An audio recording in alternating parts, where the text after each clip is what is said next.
Assalomu alaykum. Efirda yurtimiz hayotiga oid eng so'nggi xabar va yangiliklar taqdimoti bilan Nigoh informatsion dasturi. Dastur taqdimoti bilan studiyada Sarvara Tojiyeva. Dasturimizni xushxabar bilan boshlaymiz. Kuni kecha Qumqo'rg'on va Oltinsoy tumanlari mirishkorlari respublikamizda birinchi bo'lib paxta rejasini bajardi. Bu yilgi issiq va quruq ob-havo sharoitiga qaramasdan Surxondaryo viloyatida mo'l paxta hosili yetishtirildi. Ayni paytda vohalik mirishkorlar rejalashtirilgan ulkan xirmonning katta qismini yaratishga erishib, dalalarda terim ishlarini uyushqoqlik bilan davom ettirmoqdalar. Yetishtirilgan hosilni o'z vaqtida yig'ishtirib olish uchun ko'rilgan amaliy chora-tadbirlar samarasi o'laroq bugun Surxondaryoning Qumqo'rg'on va Oltinsoy tumanlari mirishkorlari respublikamizda birinchi bo'lib joriy yilgi paxta hosili bo'yicha shartnomaviy rejalarni to'liq bajarishdi. Xususan, Qumqo'rg'on tumanida 31.750 tonna, Oltinsoy tumanida 9.834 tonna paxta terilib, reja 100% ga bajarildi. Hozirga qadar terib olingan g'o'za maydonlarida o'rtacha hosildorlik 45-47 hektlarni tashkil etmoqda. Ayni kunlarda vohaning barcha tumanlarida paxta yig'im-terim ishlari qizg'in sur'atlarda davom etmoqda. Prezidentimizning hududlarni, xususan Surxondaryo viloyatini ijtimoiy-iqtisodiy rivojlantirishga qaratilgan e'tibor va topshiriqlari ijrosi doirasida viloyatda so'nggi yillarda ko'plab ijtimoiy soha infratuzilma va kommunikatsiya obyektlari barpo etilmoqda. Bu esa aholi uchun yanada qulay sharoitlar yaratishiga xizmat qilmoqda. Bugun Surxondaryo viloyatida umumiy qiymati 55 milliard so'm bo'lgan 29 ta yangi obyekt foydalanishga topshirildi. Ularning tarkibida 19 ta ta'lim muassasasi, 3 kilometr ichki yo'l va 8 ta boshqa turdagi inshootlar mavjud. Shu munosabat bilan Termiz tumanidagi Yangi O'zbekiston massivida Termiz davlat pedagogika instituti uchun qurilgan umumiy qiymati 41 milliard so'mdan ortiq bo'lgan 1500 o'rinli zamonaviy o'quv binosi foydalanishga topshirildi. Tadbirda Surxondaryo viloyati hokimi Ulug'bek Qosimov ishtirok etdi. Tadbir doirasida videokonferensiya aloqa orqali boshqa yangidan qurilgan obyektlar ham aholi va tarmoqlar foydalanishiga topshirildi. Viloyat rahbari bu ishlar prezidentimizning Surxondaryo viloyatini har tomonlama rivojlantirishga qaratayotgan doimiy e'tibori samarasi ekanligini ta'kidlab, yil yakuniga qadar yana bir qator muhim obyektlarni foydalanishga topshirish rejalashtirilganini qayd etdi. Tadbir ishtirokchilari yangi o'quv binosida talabalarning zamonaviy bilim va kasblarni egallashlari uchun yaratilgan sharoitlar bilan yaqindan tanishishdi. Tomchilatib sug'orish texnologiyasi qishloq xo'jaligi ekinlarini parvarishlashda o'simlikning ildiz tizimi rivojlangan qatlamga ekin turi va suvga bo'lgan ehtiyojiga mos miqdorda suv yetkazib beruvchi zamonaviy sug'orish usulidir. Surxondaryo viloyatidagi Ayol va shodlik ayollar va yoshlarni ijtimoiy himoya qilish nodavlat notijorat tashkiloti tomonidan amalga oshirilayotgan suv tekin emas, suv resurslarini tejash loyihasi O'zbekiston Respublikasi Suv xo'jaligi vazirligi tomonidan davlat ijtimoiy buyurtmasi asosida moliyalashtirilgan. Loyiha doirasida aholi xonadonlariga suvni tejash va tomchilatib sug'orish tizimini joriy etishda amaliy yordam ko'rsatilyapti. Mavzuni muxbirimiz davom ettiradi.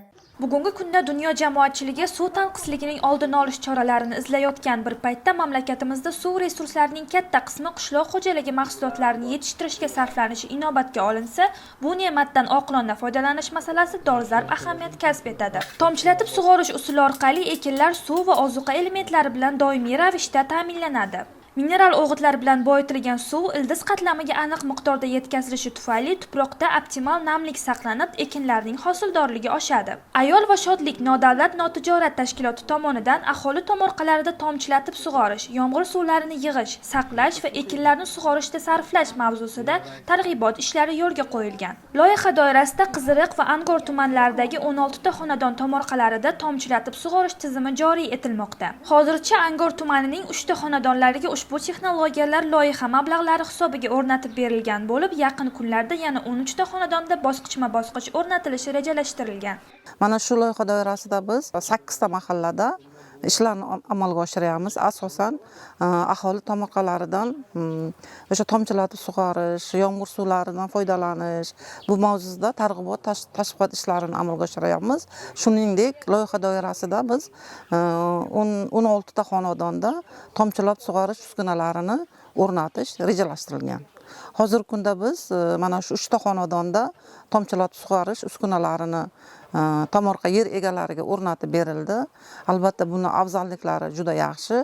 Shu bilan birgalikda naqa paytida yomg'irli kunlarda yomg'ir suvlaridan ham foydalanish bularga targ'ibot qilingan va shu yomg'ir suvlaridan ham yig'ib ularni foydalanish amalga oshiriladi. Bundan ko'zlangan asosiy maqsad suv resurslaridan unumli foydalanish, o'sha aholini daromadlarini oshirish, mana shu qishloq xo'jaligi ekinlarini sug'orishda suvni tejab ishlatish va o'sha qul mehnatini kamaytirish va o'sha mahsulotlarning sifatini oshirishga qaratilgan. Tomchilatib sug'orishda suv o'simlik ildizlari joylashgan qatlamga aniq miqdorda beriladi. Suv berish vaqti va hajmi ekin turining ehtiyojiga qarab belgilanadi. Loyiha doirasida har bir tanlangan xonadonga sig'imi 1 tonnalik suv saqlash idishlari o'rnatilib, polietilen quvurlar orqali issiqxonalarga suv yetkazib berilmoqda. Bunday qulay va tejamkor tizim aholiga suv resurslarini tejash bilan birga iqtisodiy samaradorlikka erishish imkonini ham bermoqda.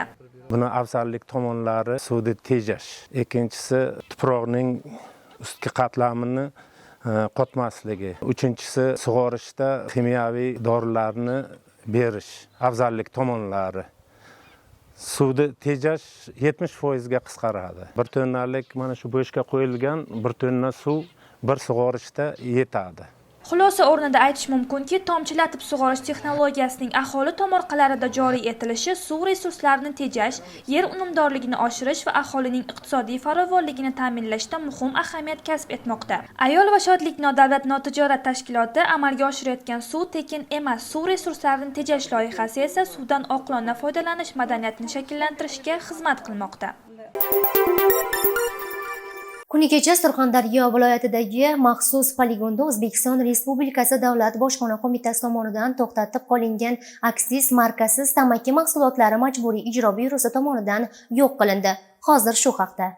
Aniqlanishicha, mazkur tamaki mahsulotlari bojxona postlarida yashirilgan holda mamlakat hududiga olib kirilmoqchi bo'lgan. Bojxona tomonidan yuk to'xtatib qolindi va hujjatlashtirildi. Keyinchalik qonuniy tartibda olib borilgan hujjatlashtirish va ekspertiza natijalari asosida yo'q qilish ishlari majburiy ijro byurosi tomonidan amalga oshirildi. Aksiz markasiz mahsulotlar sog'liq uchun xavfli, sifati kafolatsiz va davlat byudjetiga zarar yetkazuvchi noqonuniy savdoning shakli hisoblanadi. Shu sababli bunday choralar ichki bozorni himoya qilish va iqtisodiy xavfsizlikni ta'minlashga qaratilgan. Surxondaryo viloyati bojxona boshqarmasi Boldir temir yo'l chegara bojxona posti xodimlari tomonidan qo'shni davlatdan kirib kelgan temir yo'l yuk vagonlari belgilangan tartibda bojxona nazoratidan o'tkazilganda jami 700 korobkada 349.900 quti tamaki mahsulotlari borligi aniqlanib, tegishli tartibda protsessual hujjatlashtirib olingan.